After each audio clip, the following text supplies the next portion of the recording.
Bonjour à toutes et à tous, je suis ravie de vous retrouver pour ce nouveau point sur l'actualité. Nous sommes le lundi 2 mai et voici les titres. Le secteur du meuble se porte plutôt mal en France depuis quelques années. Pourtant, Espace Loggia, une entreprise installée en Vendée, tire son épingle du jeu. Elle connaît même une très nette progression grâce notamment à ses meubles sur mesure et innovants. Elle est en ce moment à la Grande Foire de Paris. Toujours dans le domaine de l'innovation, nous reviendrons sur l'école de demain, car dans quelques années, les élèves apprendront grâce à la réalité virtuelle. Il suffira de chausser des lunettes 3D pour se retrouver dans un autre environnement que la salle de classe et s'entraîner aux gestes de son futur métier. Enfin, nous reviendrons sur un rassemblement insolite, celui en juillet 2017 de tous les Athanase de France. À l'origine de cette initiative, un Vendéen prénommé Athanase qui tient à rencontrer tous ses homonymes. Mais avant de développer tous ces titres, revenons sur l'actualité de ce dimanche avec les traditionnels défilés du 1er mai. En tout, selon les forces de l'ordre, 84 000 personnes étaient rassemblées dans de nombreuses villes de France, dont La Roche-sur-Yon. La manifestation s'est déroulée dans le calme, contrairement au cortège parisien, et près de 400 personnes ont été comptabilisées. Cette année, les manifestations étaient teintées de revendications, notamment contre le projet de loi travail, qui sera présenté ce mardi devant les députés. On est dans le prolongement des actions qui ont été menées depuis début mars. Donc aujourd'hui, on est là aussi pour manifester contre ce projet de loi travail et avec la volonté, une détermination pour que le gouvernement enfin entende nos revendications. Donc c'est le 1er mai, le 3 mai, on se retrouve à nouveau place Napoléon à La Roche-sur-Yon, il y a un appel national, donc on continue, on est toujours présent. Et le 1er mai est également synonyme de changement. Parmi eux, la baisse des tarifs réglementés du gaz. Pour quelques 6 millions de foyers concernés, la baisse sera en moyenne de 0,61%. On peut également signaler le changement de l'examen du code de la route.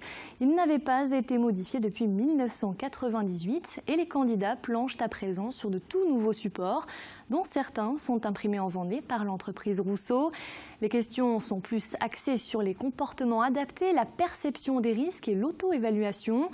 En ce qui concerne les règles de l'examen, elles restent inchangées et il faut toujours obtenir 35 sur 40 minimum pour obtenir son code. Pour continuer dans ce chapitre consommation et économie, arrêtons-nous à présent quelques instants sur la Foire de Paris qui se tient jusqu'à dimanche porte de Versailles.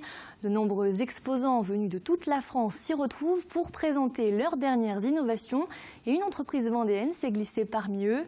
Il s'agit d'Espace Loggia qui propose aux entreprises comme aux particuliers des meubles sur mesure, innovants et surtout conçus pour gagner de la place. Si le secteur du meuble connaît une période difficile depuis quelques années, ce mobilier vendéen sur mesure a largement progressé l'année dernière. Pierre Dalicieux les a rencontrés. Une enseigne de meubles, oui, mais pas tout à fait comme les autres. Ici, c'est le mobilier qui s'adapte à votre intérieur et non l'inverse. C'est d'ailleurs ça qui fait la différence par rapport à des enseignes de mobilier classiques. Un secteur non épargné par la crise que cette entreprise a su affronter sans trop de difficultés. On est sur un marché bien différent. Nous, on vend un aménagement et une prestation. C'est-à-dire que le client vient à un magasin avec son plan, on lui dessine le produit qui va s'adapter complètement à son appartement. Il peut nous laisser les clés, on lui rend quand tout est monté, parce qu'on assure aussi toute la prestation de service derrière, qui est de la livraison et le montage. Une société créée en 1979 par Mijano Bardot, la sœur cadette de la célèbre actrice. Aujourd'hui, avec ses 50 salariés, l'usine basée en Vendée se porte bien et serait même en période de recrutement. On est plutôt sur une dynamique d'embauche, d'une part parce qu'on a, on a une pyramide des âges qui vieillit, donc on a un certain nombre de départs en retraite. Et d'autre part, c'est vrai qu'on renouvelle pas mal notre personnel parce qu'on a besoin de compétences complémentaires, supplémentaires, notamment en termes d'innovation et de recherche et de développement. Avant d'être assemblés, les aménagements sont pensés et réalisés sur des logiciels. Chaque année, plusieurs nouveautés sont proposées et testées grandeur nature, comme à chaque fois à la Foire de Paris. La Foire de Paris est pour ça une très bonne vitrine, une très belle vitrine parce qu'elle draine des centaines de milliers de personnes, ce qui permet d'avoir un petit peu le retour des clients directement sur le terrain. Et en fonction de leur retour, on décide si on continue dans cette voie ou si au contraire on change un petit peu notre fusil d'épaule. Espace Loggia est chaque année associé à des grands noms du design pour réaliser des aménagements d'intérieur le plus souvent citadins. Le but du jeu, optimiser au maximum l'espace là où celui-ci est le plus cher. Et puisque nous sommes dans le domaine de l'innovation, restons-y encore un instant et découvrons notre premier reportage autour de la robotique et des nouvelles technologies. Toute cette semaine et à l'occasion de la Coupe de France de robotique qui s'ouvre ce jeudi, nous allons nous intéresser à leur place dans notre société. Premier volet ce soir avec l'éducation de demain. À l'ère du numérique, de la 3D et des multiples écrans, les professeurs doivent constamment s'adapter. Ils peuvent aujourd'hui, à l'aide d'applications smartphones et tablettes, associer des objets ou des images à des contenus interactifs. Une nouvelle manière d'apprendre mais surtout d'enseigner. Quand la réalité virtuelle s'invite dans les classes, reportage. Descendez la passerelle. Là, c'est toujours la même impression, on ressent comme si on y était. Comme si vous y étiez. Hein. Apprendre en s'immergeant dans un univers virtuel, flasher des objets pour obtenir sa notice d'utilisation, c'est certainement l'avenir de l'enseignement. Alors pour mieux comprendre les dernières innovations technologiques, rien de tel pour les chefs d'établissement, professeurs et même élèves de tout le département que de tester par eux-mêmes. On a un peu des sensations de vertige par moment.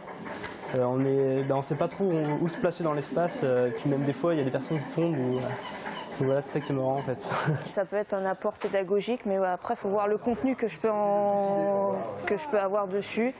Moi, comme j'enseigne en technologie, peut-être sur des visites de bâtiments, de chantiers, etc., ça permet à des élèves effectivement de visualiser des chantiers, de visiter des maisons, voilà. Car ce genre d'installation serait très utile aux élèves des filières professionnelles et technologiques. En chaussant un simple casque, ils se retrouvent plongés dans une sorte de jeu vidéo où le but est d'accomplir les gestes techniques de leur futur métier. On travaille sur des problématiques dans le domaine de la maintenance, dans le domaine du dépannage électrique, mais aussi dans les situations de travail en hauteur. Ça peut être aussi du diagnostic. L'idée, c'est de travailler sur un petit peu tous les champs professionnels et effectivement mettre le jeune en apprentissage. À l'heure des smartphones, tablettes, QR codes et autres objets en 3 dimensions, les professeurs doivent rester à la page et renouveler leur méthode d'enseignement. Les jeunes d'aujourd'hui, ils sont baignés dès leur plus jeune âge dans ce monde entre guillemets virtuel. Si on ne prend pas le pas maintenant de rentrer avec ces technologies dans nos établissements, on raterait très certainement une porte d'entrée pour la pédagogie à venir de nos enfants. Une prise de conscience qui commence à prendre racine progressivement dans les établissements scolaires des Pays de la Loire. À la rentrée 2017, le lycée Jean Monnet envisage d'installer ce genre d'outils en réalité augmentée. Après l'enseignement, ce sont les entreprises qui se préoccupent de plus en plus du numérique. À cette occasion, la 2e édition du Carrefour du numérique était organisée en fin de semaine dernière aux Herbiers.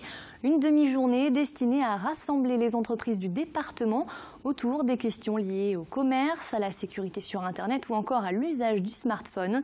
Toutes les entreprises ou presque doivent désormais intégrer les avancées technologiques et le numérique dans leurs activités. D'où l'intérêt, selon les organisateurs, de proposer ces conférences et ces ateliers.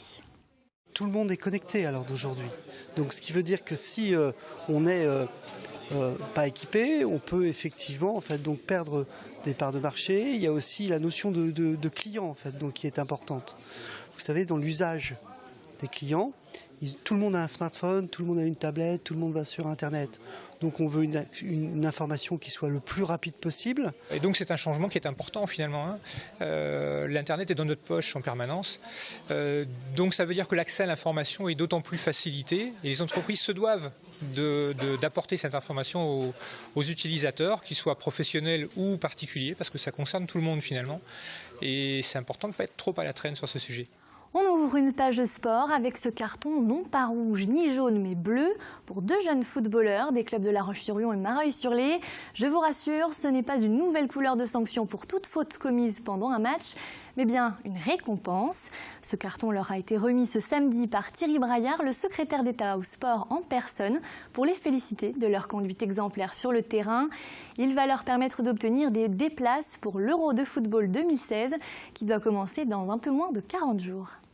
Grâce à ce carton que vous voyez là, les enfants qui auront gagné ces cartons pourront se rendre à l'Euro avec des places que l'État a achetées, auront des maillots de l'équipe de France, des ballons, enfin seront récompensés pour leur attitude exemplaire. Je crois que c'est important de faire cette prévention. Des clubs font déjà ce travail-là, mais au niveau national, je pense que c'est un grand message qu'on veut apporter. Après le football, passons à la voile à présent avec le lancement ce lundi de la Transat Bakerley. Sur le départ, cet après-midi du port de Plymouth en Angleterre, on retrouvait notamment 6 skippers engagés pour le prochain Vendée Globe. 3 d'entre eux vont d'ailleurs tenter d'obtenir leur qualification pour l'Everest des mers grâce à cette course. Tous les skippers devront traverser l'Atlantique pour rallier New York, d'où partira, je vous le rappelle, une autre course le 29 mai prochain, la Transat New York-Vendée. On continue ce chapitre sportif avec le résumé du week-end. Au menu du badminton, puisque la Vendée accueillait cette année les championnats d'Europe de la discipline, que vous avez d'ailleurs pu suivre sur TV Vendée. Nous parlerons de football également avec le match nul des Luçonnais contre l'équipe de Belfort. Les Herbiers, eux, jouaient à Chambly ce week-end.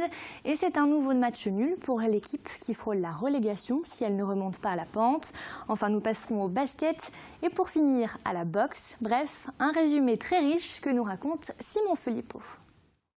En badminton, les championnats d'Europe se sont terminés ce week-end au vent d'espace. Des championnats marqués par la domination du Danemark qui rafle 4 titres sur 5. En double mixte, simple homme et double femme. Sur le simple femme, c'est l'Espagnole Carolina Marin qui s'impose. Des championnats marqués par une influence record avec près de 18 000 spectateurs. La Fédération européenne, très satisfaite, aurait même évoqué un possible championnat du monde en Vendée. En championnat national de football, Luçon maillot blanc recevait Belfort, un match qui s'est conclu de nouveau par un nul, un but partout. C'est le 3e match nul d'affilée et le 6e match sans victoire pour les Luçonnais qui occupent toujours la 5e place du championnat, à seulement 3 points du 3e Orléans. La montée en Ligue 2 n'est donc pas impossible, même si elle semble de plus en plus compliquée. On fait une faute, on doit prendre les 3 points, on ne doit pas prendre ce but, voilà, on est très naïf sur le but une fois de plus défensivement, donc bon, c'est le résumé de la saison, une fois de plus, ce soir. De leur côté, les Herbiers maillot rouge et noir ont subi une lourde défaite sur la pelouse de Chambly. Ils s'inclinent 4-0. Les Camblisiens qui remontent à la 7e place du classement, alors que les Herbretais, eux, sont toujours dans la zone rouge à la 15e place. Ils sont à seulement 3 points du premier non relégable Béziers.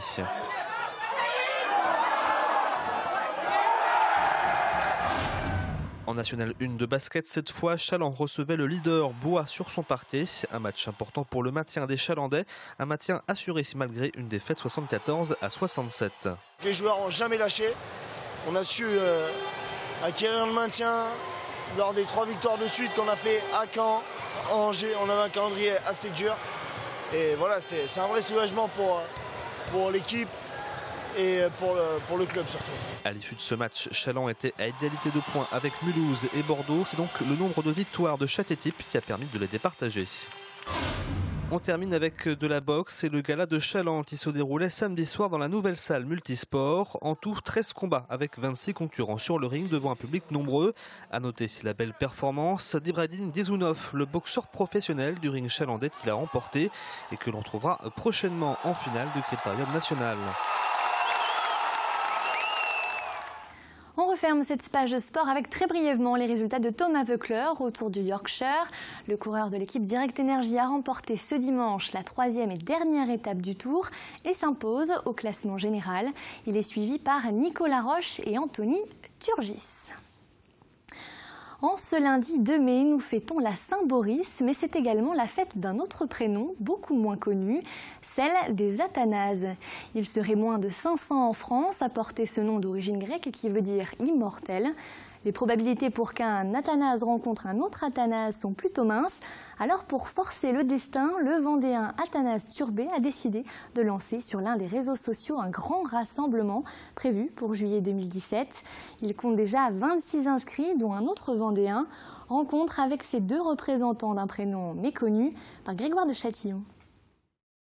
On veut absolument avec cette association... Quand un Athanase rencontre un autre Athanase, l'occasion est si rare qu'il se raconte des histoires d'Athanase. J'aurais pas dû m'appeler Athanase, moi. Ah oui? C'était Yannick que j'aurais dû m'appeler comme mon frère. D'accord. J'ai retrouvé 46 ou 47 Athanase en France. Athanase Turbet les a localisés venant de toutes les régions françaises. Ils sont âgés de 17 mois à 86 ans. Ils seraient en tout environ 300 sur le territoire et 6 dans le département, dont Athanase Boiliveau, qui lui est venu en voisin de La Roche-sur-Yon. Et donc l'idée c'est de rassembler tous les Athanase de France, le maximum, pour se rencontrer, pour discuter par rapport à notre prénom. Afin de se sentir moins seul avec ce prénom qui n'a pas toujours été très facile à porter. Il y a beaucoup de Sébastien, il y a beaucoup d'Olivier et du coup Athanase tout seul. Donc ouais, il y a des petites moqueries quand on est à l'école, quand on est jeune, voilà, bon. Mais après, au-delà de l'adolescence, quand on mûrit un petit peu, on ressent que ce prénom, il y a quelque chose à faire avec. Mais on est fiers de porter ce prénom? Ah oui. Et c'est un nom d'origine grecque, un évêque qui s'appelait Athanase. C'est grâce à Facebook et aux médias locaux qu'Athanase a pu contacter d'autres Athanase et puis déjà se retrouver à deux. Cela fait chaud au cœur. Ouais, il n'y a pas de description. Il faudrait inventer un autre mot, je crois. Quand on rencontre un autre Athanase, un Athanase qui rencontre un Athanase, je crois qu'il faut inventer un autre mot, je crois. C'est vraiment, ouais, c'est du plaisir. C'est vraiment du plaisir. Je me sens moins seul depuis quelques mois là. Athanase Turbet espère rentrer en contact avec un maximum de garçons portant le même prénom que lui pour une fête le 15 juillet 2017 où les femmes et les enfants seront aussi les bienvenus. C'est une belle aventure. Ça suit son chemin. Ça suit son chemin. On va y arriver. On jette un coup d'œil sur l'agenda de la semaine. À partir de jeudi et jusqu'à dimanche, les passionnés de randonnée ont rendez-vous à Chantonnay pour la 17e édition des 4 jours en Chantonnay. Au programme des festivités, différents parcours allant jusqu'à 42 km, mais aussi des concerts et de nombreuses animations.